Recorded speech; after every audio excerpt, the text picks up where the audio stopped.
CID ક્રાઇમમાં ઉદયભાઈએ ફરિયાદ નોંધાવી છે, જેમાં નિલેશ લાઠિયા સહિતનાઓ સામે આક્ષેપો કર્યા છે. સીઆઈડી ક્રાઇમમાં ફરિયાદ કરનાર ઉદયભાઈએ જણાવ્યું હતું કે તેઓ વર્ષ 2007માં સુરત આવીને પોતાનો કન્સ્ટ્રક્શનનો ધંધો ચાલુ કર્યો હતો અને નિલેશભાઈ કાનજીભાઈ લાઠિયાને પહેલથી જ ઓળખતા હોય તેમની સાથે મુલાકાત કરેલી અને ત્યારબાદ ભાગીદારીમાં કામ ચાલુ કર્યું હતું. નિલેશભાઈ લાઠિયાએ ઉદયભાઈની મુલાકાત પોતાના ભાઈ મંજીભાઈ લાઠિયા સાથે કરાવી, જે બંને પગે અપંગ હોય. નિલેશભાઈ લાઠિયાએ મંજીભાઈને એકાઉન્ટના કામે રાખવાની ભલામણ કરતા ઉદયભાઈએ તે ભલામણ સ્વીકારી મંજીભાઈને કામે રાખ્યા હતા. ત્યારબાદથી જ આ બંને ભાઈઓએ હિસાબમાં ગોટાળા ચાલુ કર્યા હતા અને ઉદયભાઈને કન્સ્ટ્રક્શનના કામમાં વ્યસ્ત રાખતા, જેના કારણે ઉદયભાઈ હિસાબ જુએ નહીં. ઉદયભાઈ પોતે આર્કિટેક્ટ હોય, બાંધકામની મંજૂરી તેમજ કન્સ્ટ્રક્શનનું કામ સંભાળતા હતા અને તમામ જાતનો હિસાબ આ બંને ભાઈ રાખતા હતા. ત્યારબાદ ભાગીદારીમાં બનાવેલી બિલ્ડિંગમાં બેંક લોનની નોટિસ મળતા ઉદયભાઈને શંકા ઊભી થઈ હતી અને હિસાબ પૂછાતા બંને ભાઈઓએ જણાવ્યું હતું કે હમણાં તમે બેંક લોનના રૂપિયા ભરી દો, પછીથી આપણી અંકલેશ્વરવાળી ફેક્ટરીમાં હિસાબ જોઈ લઈશું. તેમ છતાં હિસાબના કરોડોના ગોટાળા હોય. ઉદયભાઈએ હિસાબ માંગતા હિસાબ આપ્યું નહીં અને દીપિકાબેન હેમંતભાઈ પટેલ નામની સ્ત્રીને ઊભી કરી હતી, જે ઉદયભાઈની ઓફિસે આવીને ધમાલ કરી હતી અને ઉદયભાઈએ તેને રોકતા આ દીપિકાબેને બળાત્કારની ફરિયાદ કરવાની ધમકી આપી હતી, જેથી ઉદયભાઈ ઓફિસથી બહાર જતા રહ્યા હતા અને આ દીપિકાબેન ઉદયભાઈની BMW ગાડી તેમજ ઓફિસથી આરસી તેમજ અન્ય કાગળો લઈ ગઈ હતી. ત્યારબાદથી ઉદયભાઈ ઉપર ખોટા બનાવટી સાટાખત બનાવી ખોટી ફરિયાદો કરી હતી અને ઉદયભાઈને જેલમાં જવાનો વારો આવ્યો હતો. ત્યારબાદ તેમની પાસે કેસ બંધ કરવા 1 કરોડ માંગવામાં આવ્યા અને નહીં અપાતા ઉદયભાઈ ઉપર ખોટો દાવો કરાયો હતો, જે કેસ ઉદયભાઈ જીતી ગયા હોય. ત્યારબાદ સીઆઈડી ક્રાઇમમાં આ ઇસમો ઉપર ફરિયાદ આપી હતી, જેમાં તપાસ ચાલુ છે. ઉદયભાઈએ કરેલી ફરિયાદમાં તપાસ ચાલુ થતાં આરોપીઓ દ્વારા ઉદયભાઈને જાનનું જોખમ છે અને આ ઇસમો ઉદયભાઈને જાનથી મારી નાખે તેમ હોવાની શંકા વ્યક્ત કરાઈ હતી. ગોવિંદભાઈ છાસિયા છે. હું આર્કિટેક્ટ છું અને બિલ્ડર છું. અડાજણમાં પરશુરામ ગાર્ડન પાસે વિમલ હેક્ઝાગોન કરીને મારી સાઇટ ચાલતી હતી. આ સાઇટમાં આ પહેલાં મેં વિમલનાથ રેસિડેન્સી, વિમલનાથ વ્યૂ મેં મારી સાઇટો બનાવેલી, જેમાં મંજીભાઈ કાનજીભાઈ લાઠિયા જે અંકલેશ્વરના છે તે ભાગીદાર હતા અને નિલેશભાઈ કાનજીભાઈ લાઠિયા અંકલેશ્વરના છે તે ભાગીદાર હતા. હવે નિલેશભાઈ મારા ભાગીદાર હતા અને મંજીભાઈ તો નાનપણથી જ પોલિયોને લીધે 2 પગે અપંગ હતા. એટલે નિલેશભાઈએ એવું કીધું કે મારો ભાઈ અપંગ છે ને એ એકાઉન્ટનું બહુ ખૂબ સારું જાણે છે, એટલે એને તો આપણે એકાઉન્ટ સોંપી દઈએ ભાગીદારીમાં. એટલે નિલેશભાઈના ભાઈ હતા, એ વિશ્વાસે મેં એને એકાઉન્ટ સોંપ્યું. તો એમણે ધીરે ધીરે બંને ભાઈઓએ ભેગા થઈને ઉચાપત મારી દરેક સાઇટ ઉપર એટલી બધી ઉચાપત કરી કે પોતાની રીતે બધા જ પૈસા ટ્રાન્સફર એના જયસુખભાઈ ગોટી એના શાળાના ખાતામાં ટ્રાન્સફર કરવા મળ્યા. એ જુદી જુદી રીતે ટ્રાન્સફર કરી અને જુદી જુદી પોતાના નામે જગ્યા અને પોતાના નામે ફેક્ટરીઓ નાખવા મળ્યા. હવે મને જ્યારે ખબર પડી કે આ ઉચાપત થયેલી છે, એટલે મેં એને કીધું. તો ત્યારે મને એવું કહેવામાં આવ્યું કે અંકલેશ્વરમાં આપણે સ્ટાર એન્જિનિયરિંગ નામની ફેક્ટરી નાખી, તેમાં તમે ભાગીદાર જ છો, કારણ કે આપણે તો કાયમી ભાગીદાર છીએ. આમ કરીને મને છેતરીને મારા તમામ જે પૈસા હતા એ અંકલેશ્વર ફેક્ટરીમાં નાખવામાં આવ્યા. અને અંકલેશ્વર ફેક્ટરીમાં નાખવામાં આવ્યા એટલે મેં તરત કહેવામાં આવ્યું મારા દ્વારા કે ભાઈ તો હવે બીજા બાકીના જે પૈસા છે, બીજી સાઇટોનો હિસાબ, એ મને હિસાબ આપો. આ હિસાબ મેં માગ્યો એટલે તરત જ એ લોકોએ દીપિકાબેન કરીને એક લેડીઝને ઊભા કર્યા અને મારી ઓફિસે મોકલી અને મારી ઓફિસે ધમાલ કરવામાં આવી. હવે મારી BMW ગાડીની ચાવી એ બેને લઈ લીધી, જેથી હું ચાવી લેવા જાઉં તો એ બેને તરત જ મને એમ કીધું કે દૂર ઊભો રહેજે, નહીંતર 100 નંબરની ગાડી બોલાવી અને હમણાં જ તારી ઉપર કેસ કરાવી દઈશ. એટલે હું કાંઈ બોલ્યો નહીં, હું શાંતિથી ઊભો રહી ગયો. એટલે મારી BMWની ગાડી, કાગળ બધું જ લઈને એ બેન જતા રહ્યા. હવે મેં પોલીસ ફરિયાદ આપી એટલે પોલીસમાં બી કહેવામાં આવ્યું કે જો બળાત્કારનો કેસ થશે તો તમને જામીન નહીં મળે બળાત્કારના કેસમાં અને તમારી સાઇટ અડધી રહી જશે.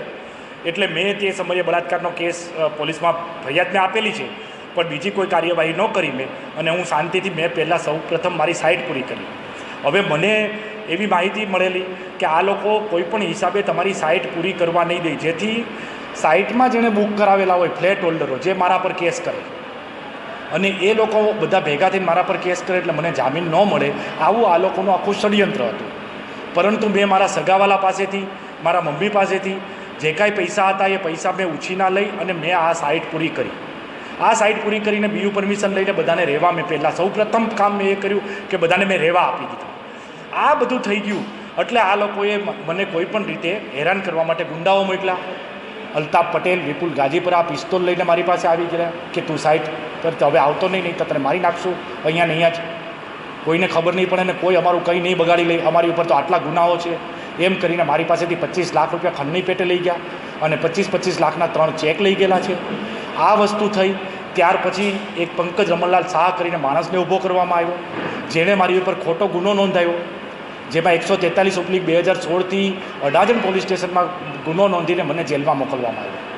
હવે આમાં આ પંકજ રમણલાલ શાહને મેં ઓલરેડી દસ્તાવેજ બનાવી દીધો, જેને પોલીસમાં બી બતાવ્યો નથી, પોલીસને બી અંધારામાં રાખી છે અને ખોટા સાટા ખત બનાવીને મને ફ્લેટ નથી આપ્યો, મારા પૈસા લઈ લીધા અને ફ્લેટ નથી આપતો એવી મારી ખોટી છાપ ઊભી કરી.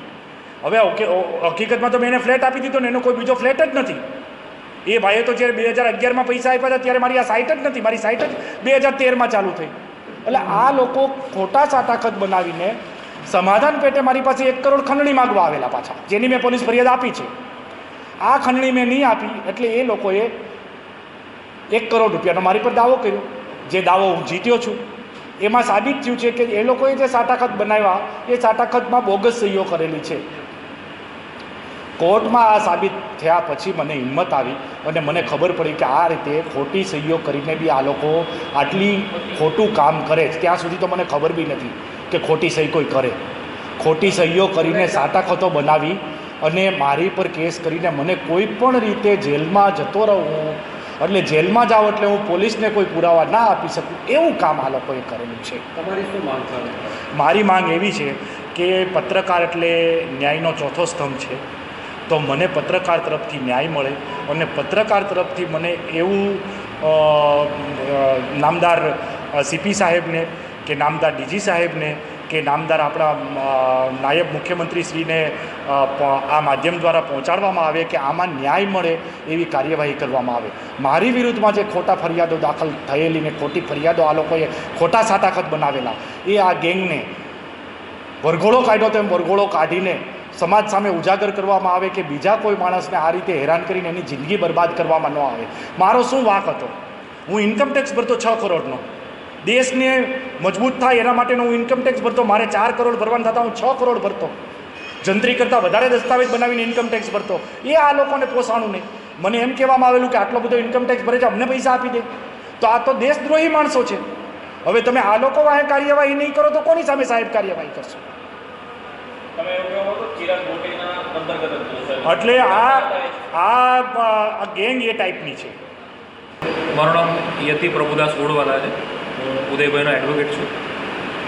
ઉદયભાઈની જે વિના છે એ રીતનું છે કે એ પહેલાં બિલ્ડરનું કામ કરતા હતા અને નિલેશ લાઠિયા સાથે એમણે પહેલી ભાગીદારી કરેલી અને એ સારું ચાલ્યું. એટલે એમનો એક અપંગ ભાઈ હતો, મંજીભાઈ. હવે એમણે એવું કીધું કે મારો ભાઈ અપંગ છે અને સારો એકાઉન્ટનો જાણકાર છે, જો તમે એને રાખી લેશો તો કુદરતનો પણ તમને લાભ મળશે અને મારો ભાઈ પણ સચવાઈ જશે અને આપણી દોસ્તી પણ સારી રહેશે. એટલે અપંગ માણસ પર દયા કરી અને એને નોકરી રાખી દીધો, એકાઉન્ટમાં આપી દીધો. એટલે પેલા 2 ભાઈઓ હતા એમને છૂટો દોર મળી ગયો અને આ ભાઈને કેવું કે નવી સાઇટ માટે જમીન જોવા લઈએ, આ કરો તે કરો. એટલે આ ભાઈને જે બીજા કન્સ્ટ્રક્શન કામ એમાં બિઝી રાખે અને જે પેમેન્ટ આવે મતલબ બુકિંગ વગેરે આવે એ પોતપોતાની રીતે સગે વગેરે કરવાનું એ લોકોએ ચાલુ કરી દીધું. પછી અમને એવું કીધું કે આપણે એક અંકલેશ્વરમાં સારી જમીન રાખીએ, એક ફેક્ટરી ખોલીએ. એટલે ફેક્ટરી ખોલીએ તો આપણી પેઢીઓ બધી સેટ થઈ જાય, એટલે સારી એવી રકમ થશે ફેક્ટરીમાં. એટલે જે ચાલુ પ્રોજેક્ટ હતા એમાં લોન લેવી હતી 4-5 કરોડની અને એ બધો પૈસો એ લોકો ડાયરેક્ટ વહીવટ કરી નાખ્યો. અને જ્યારે બેંકમાંથી નોટિસ આવી અને એમની સ્કીમમાં જેમાં રહીશો રહેવાઈ ગયા હતા એ બધાના મકાન સીલ થવાના હતા, જે તે પેલા લોકો તો જતા રહ્યા. ઉદયભાઈને સામનો કરવો પડે. એટલે એમને ખબર પડી કે ભાઈ કંઈક શંકાસ્પદ ચાલી રહ્યું છે. જો બધા જ પ્રોજેક્ટ સારી રીતે ચાલતા હોય અને આપણી લોન પૂરી ના થાય આવું તો પોસિબલ નથી. પણ કેવું છે કે એકથી વધારે પરિવાર રહેતા હોય એટલે ગમે તે જે વ્યક્તિ એને જવાબદારી લેવી પડે. એટલે એમણે સાહેબે જે મંજીભાઈ છે એમનો કોન્ટેક્ટ કર્યો, એમના ભાઈ છે નિલેશભાઈ એમનો કોન્ટેક્ટ કર્યો. એટલે એમણે એવું કીધું ભાઈ જો ફેક્ટરી નાખીએ છીએ ને એમાં વધારે પૈસો રોકાઈ ગયો છે, આપણી 2-4 સ્કીમમાં તારી પાસે પૈસો પડેલો છે એ તો હમણાં ભર દે આ લોનમાં, એટલે આ સ્કીમ તો ક્લિયર થઈ જાય અને પછી ભાગીદારીની આપણી જે ફેક્ટરી ચાલશે એમાં તારો પર્સન્ટેજ વધારે દઈશું. એટલે આ ભાઈ માને નહીં કે ભાઈ નહીં તમે પહેલાં હિસાબ કરો. એટલે હિસાબનો પ્રોબ્લેમ આવ્યો એટલે સીધું તું રોકાય એવું નહોતું. એટલે દીપિકા બેનને ઊભા કરવામાં આવ્યા દીપિકાબેને શું કર્યું કે સીધા અમને ઓફિસે જતા રહ્યા, ધમાલ ચાલુ કરી દીધી. હવે લેડીઝની સામે કોઈ પુરુષ કંઈ પહોંચી નહીં શકે એટલે હમણાં એમને બહાર જવાનો પ્રયત્ન કર્યો. ભાઈ તમે બેન બહાર જતા રહો. એટલે પહેલાં બેને કીધું જો ભાઈ અડ્યો તો સીધી 100 નંબર બોલીશ તો તમારી પર બળાત્કારનો કેસ નાખી દઈશ. એટલે આ ભાઈ ગભરીને ઓફિસની બહાર નીકળી ગયા. પેલા બેને ઓફિસમાં પડેલી ચાવી લઈ લીધી, એમના અમુક ડોક્યુમેન્ટ લઈ લીધા, ગાડીની આરસી બુક લઈ લીધી અને BMW લઈને બેન જતા રહ્યા. પછી અમને પોલીસમાં ફરિયાદનો પ્રયત્ન કર્યો એટલે પોલીસવાળાએ સામેથી એવું કીધું કે ભાઈ જો તમે આ નાની અમથી ફરિયાદ નોંધાવશો ને તો સામે તમારે બલાત્કારની ફરિયાદ આવશે. બલાત્કારમાં તમારા જામીન વગેરે નહીં થાય ને તમારે બરબાદ થઈ જશો, સ્કીમ બીમ બધી પતી જશે. એટલે હમણાં તમે રહેવા દો. એટલે મીનવાઇલ હમણાં સ્ટોપ કર્યું એ બાજુથી, તો બીજી બાજુથી ખોટા સાટાકત ઊભા કરવામાં આવ્યા એમની સહીથી. એક કેસમાં જામીન લીધા એટલે સામે બીજો કેસ થયો, ત્રીજો કેસ થયો. એટલે જ્યારે એકથી વધારે લોકો આક્ષેપ કરતા હોય એટલે કોર્ટને કંઈ શંકાસ્પદ લાગે એટલે એક બે ટેકનિકલમાં એવું શું છે કે જામીન થયા નહીં, જે તે સમયે એમને જેલમાં જવાનો સમય આવ્યો. એટલે એ વખતે જે પહેલાં ભાગીદારી પેઢીમાં જે સહીઓ પડેલા કાગળ હતા અમુક, એ બધાનો ઉપયોગ કરીને 10-12 ફ્લેટો બીજાના નામે કરાવવો પડે. એમની જમીન જતી રહી, સારી એવી પૈસા હતા, એકાઉન્ટ બધા નીલ થઈ ગયા છે. અને અત્યારે CID ક્રાઇમમાં તપાસ ચાલે છે અને સારું એવું કામ કર્યું છે. હમણાં ઘણા બધા એકાઉન્ટ સીઝ કર્યા છે અત્યારે અને ઘણી બધી પ્રોપર તપાસ ચાલે છે અત્યારે. એટલે પ્રોપર વેમાં અત્યારે ક્રાઇમ બ્રાન્ચવાળા કામ કરી રહ્યા છે અને ટૂંક સમયમાં ન્યાય મળે એવો નજીકનો સમય આવી ગયો છે.